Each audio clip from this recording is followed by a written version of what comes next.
হযরতে সুলাইমান আলাইহিস সালাতু ওয়াস সালাম উম্মতের এসে বলল, নবী গো, বহুদিন ধরে বৃষ্টি হয় না, আপনি দয়া করে আল্লাহর কাছে দোয়া করে দেন যাতে আসমান থেকে বৃষ্টি হয়।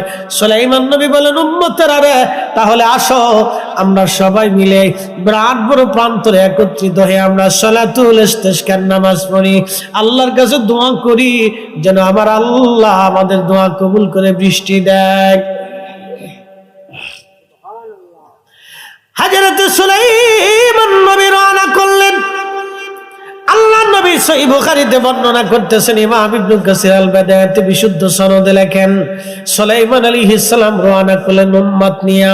কিছু দূর যাওয়ার পরে দেখে সুলাইমান একটা ব্যাঙ দুই পায়ের উপরে ভর দিয়া, ব্যাঙের দুইটা হাত আল্লাহর আসমানে বাড়াই দিয়া আল্লাহরে বলে, ইয়া রাব্বি, আমরা রে ব্যাঙ বানাইছো, পানি ছাড়া বাঁচতে পারি না আল্লাহ, পানি ছাড়া ভালো লাগে না, বহুদিন তুমি বৃষ্টি দাও না গো আল্লাহ, আল্লাহ আমরা রে ব্যাঙ বানাইছো, তোমার মাখলুক বানাইছো আল্লাহ, তুমি বৃষ্টি না দিলে কোথায় বৃষ্টি পাবো আল্লাহ, আল্লাহ বৃষ্টি দিয়ে আমাদের কলিজা ঠান্ডা বানাও, বৃষ্টি ছাড়া আমরা ব্যাঙ বাঁচতে পারি না, আল্লাহ পানি দাও।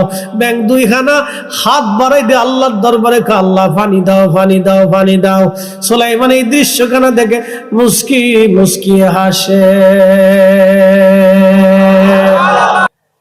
এ বুদ্ধিমন্ত পুরবাসী, ব্যাঙে হাত বাড়া কাঁদে বলে, ইয়া রাব্বি বৃষ্টি দাও। এই জন্য মুরব্বীদের কাছ থেকে সারা জীবন শুনতাম, ব্যাঙে যদি ডাকে বৃষ্টি হবে, ব্যাঙে যদি ডাকে রে বৃষ্টি হবে। কথা তো সত্য, ব্যাঙে যখন ডাকে তখন আমার মালিকরে ডাকে আর আল্লাহ পানি দাও, দেখবেন সর শব্দ ঘ্রাদ ঘ্রাদ।